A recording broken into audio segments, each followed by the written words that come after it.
नमस्कार दोस्तों, स्वागत है आपका हमारे इस YouTube चैनल पर। भगवान बुद्ध के जीवन में घटी सभी घटनाओं से हमें कुछ ना कुछ सीखने को मिलता है।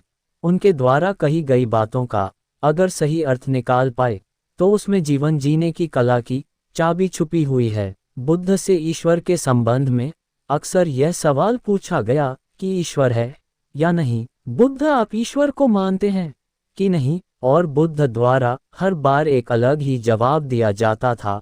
लोगों द्वारा ये प्रश्न बुद्ध से कई बार पूछा गया। ऐसी ही एक घटना है। बुद्ध अपने शिष्य आनंद और स्वास्थी के साथ एक गांव से गुजर रहे थे। अचानक एक व्यक्ति आया और उसने बुद्ध से पूछा, बुद्ध, क्या ईश्वर है? बुद्ध ने पूछा, तुम्हें क्या लगता है?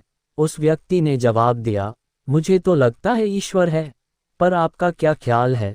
तो भगवान बुद्ध मुस्कुराए और कहे, बिल्कुल गलत लगता है तुम्हें। इस अस्तित्व में ईश्वर जैसी कोई चीज है ही नहीं। तो वह व्यक्ति हाथ जोड़ा और चला गया। कुछ दूर चलने पर एक दूसरा व्यक्ति आया।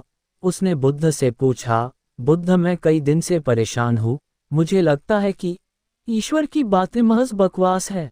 तो बुद्ध हंसे और बड़े प्रेम से कहा, तुम्हें बिल्कुल गलत लगता है। इस अस्तित्व में सिर्फ ईश्वर ही है और कुछ नहीं। जरा देखो तो, आंख बंद तो करो, खोजो तो। इस जवाब को सुनकर उनके शिष्य आनंद और स्वास्थी आश्चर्य में पड़ गए। एक ही सवाल और दो जवाब। तो शाम हो गई थी। वह विश्राम के लिए रुक गए। तभी एक व्यक्ति घबराया हुआ आया और बुद्ध के पास आकर जोर से कहा कि बुद्ध, क्या ईश्वर है कि नहीं? मैं परेशान हूँ, मैं खोज रहा हूँ, मार्गदर्शन करें।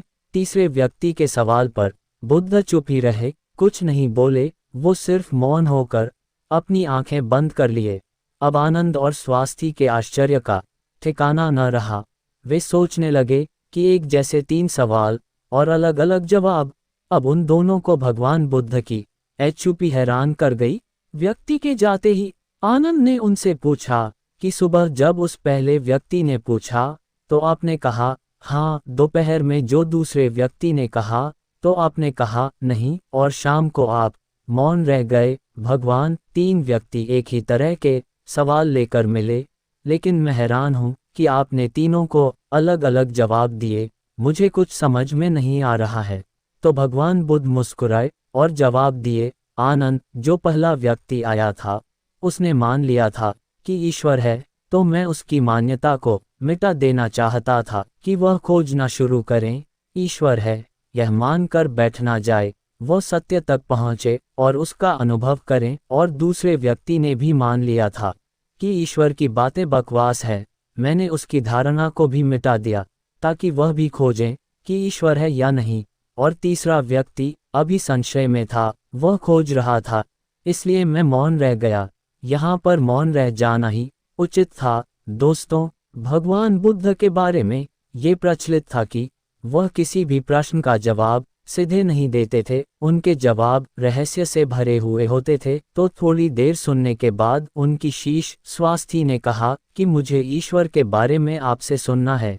कृपया कर आप मुझे बताएंगे कि ईश्वर है या नहीं? आप ईश्वर को मानते हैं कि नहीं? और इसके साथ ही मैं आपसे अनुरोध करता हूँ कि आप मेरे इस प्रश्न का सीधे सीधे जवाब दें। तो भगवान बुद्ध मुस्कुराए और कहा, ठीक है, तो मैं जवाब दूंगा, परंतु उससे पहले मैं तुमसे कुछ पूछना चाहता हूँ। पहले इन प्रश्नों का जवाब तुम मुझे दे दो। स्वास्थी ने कहा, आप पूछे। तब भगवान बुद्ध ने पूछा कि क्या तुम सूर्य को मानते हो? तो स्वास्थ्य ने बुद्ध की तरफ आश्चर्य से देखा और कहा, ये किस प्रकार का प्रश्न है? ये तो कोई बालक भी बता देगा। सूर्य तो साक्षात प्रकट होता है, सबको प्रकाश और ऊर्जा देता है। हम सभी का जीवन उस पर आधारित है, वह तो साक्षात है। भगवान बुद्ध ने कहा, जिस प्रकार सूर्य साक्षात है तो उसे मानने का कोई प्रश्न नहीं होता। फिर ईश्वर है या नहीं, ये प्रश्न क्यों है? इसका तो यही अर्थ हुआ कि तुम्हारे मन में ईश्वर को लेकर संदेह है, क्योंकि ईश्वर सूर्य की तरह प्रत्यक्ष नहीं है और तुम भी ईश्वर को बुद्धि से ढूंढने निकले। बुद्धि केवल उन्हीं बातों को मान पाती है जो प्रत्यक्ष रूप से दिखाई पड़ता है, और ईश्वर कभी भी प्रत्यक्ष रूप से तुमको दिखाई नहीं पड़ेगा, और अगर आपको दिख गया तो वह ईश्वर नहीं होगा। ईश्वर को मानते हैं कि नहीं मानते, असल में ये प्रश्न ही गलत है, और गलत प्रश्न का सही उत्तर भला कैसे दिया जा सकता है, और यदि किसी प्रकार दिया भी जा सकता है तो उत्तर भी इस प्रश्न की तरह गलत ही होगा। स्वास्थी दुविधा में पड़ गया। उसने कहा, बुद्ध मैं कुछ समझ नहीं पा रहा। तो भगवान बुद्ध ने कहा, ईश्वर को माना नहीं जा सकता है, बल्कि ईश्वर को जाना जा सकता है। अगर तुम्हारा प्रश्न ये होता कि मैं ईश्वर को जानना चाहता हूँ, तब मैं तुम्हारी मदद कर सकता था। इस संसार में कुछ भी मानने वाले लोग जानने से चूक जाते हैं, उनका विकास रुक जाता है।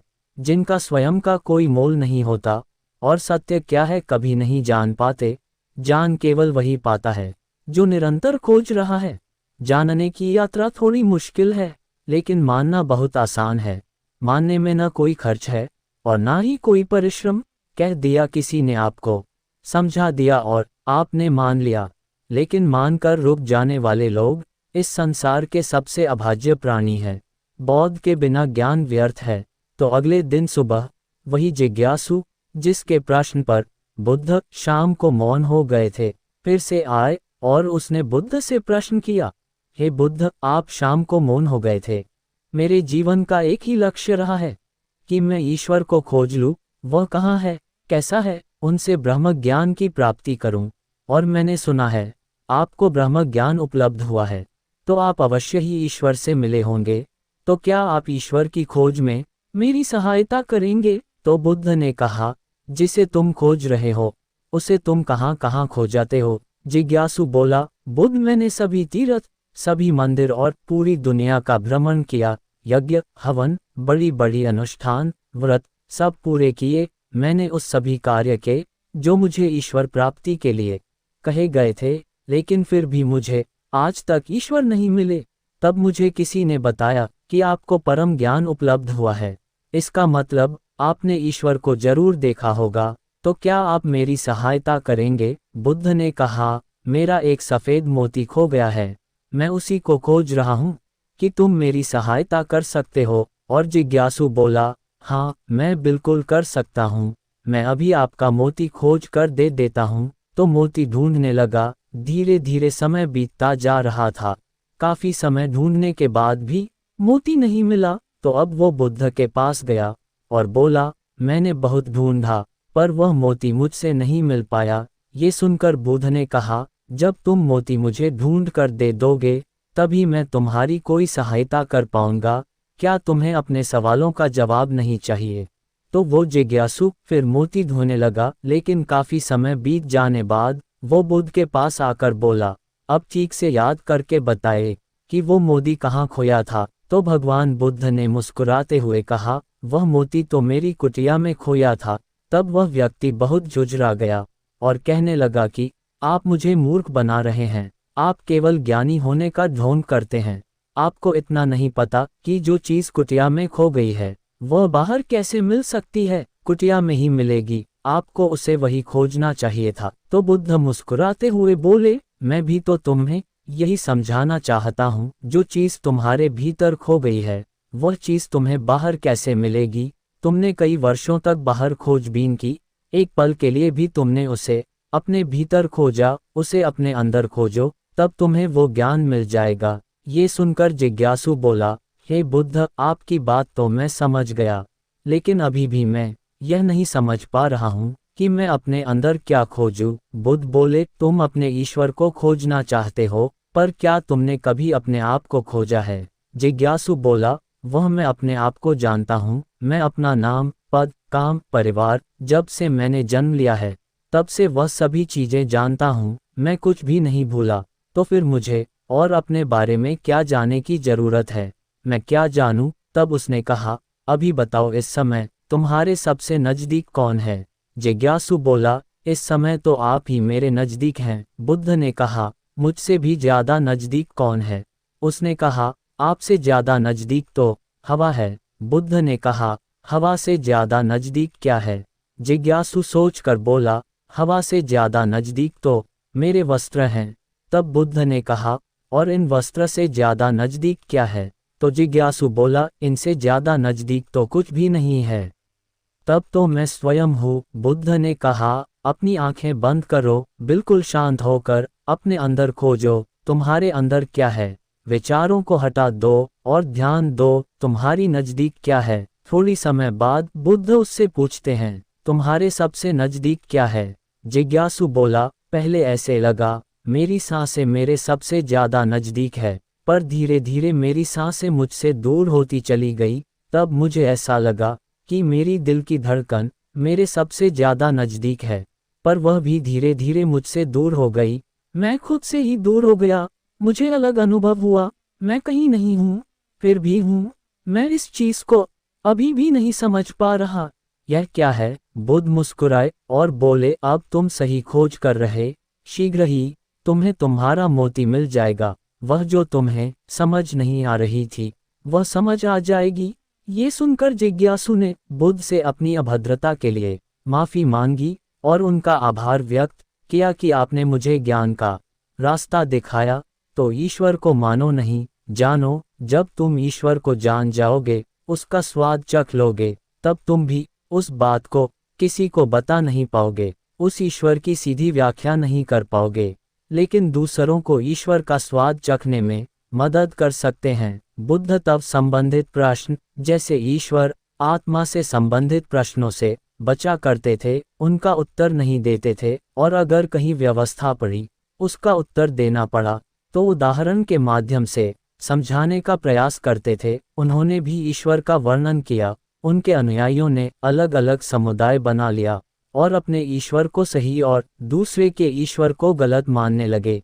इस बात को जानते थे, इसलिए कई बार उन्होंने ईश्वर को नकारा भी, और उन्होंने ईश्वर को इनकार इसलिए किया ताकि आपकी प्यास और गहरी हो सके और आप स्वयं उसे जानें। उन्होंने सदैव कहा है, मेरे या किसी के कहे को मानो नहीं, स्वयं अनुभव करो। तो दोस्तों, आपको इस कहानी से क्या सीख मिलती है, नीचे कमेंट सेक्शन में ज़रूर लिखेगा। चैनल पर पहली बार आए हैं तो चैनल को सब्सक्राइब कर लीजिए। मिलते हैं किसी और वीडियो में, तब तक के लिए नमस्कार।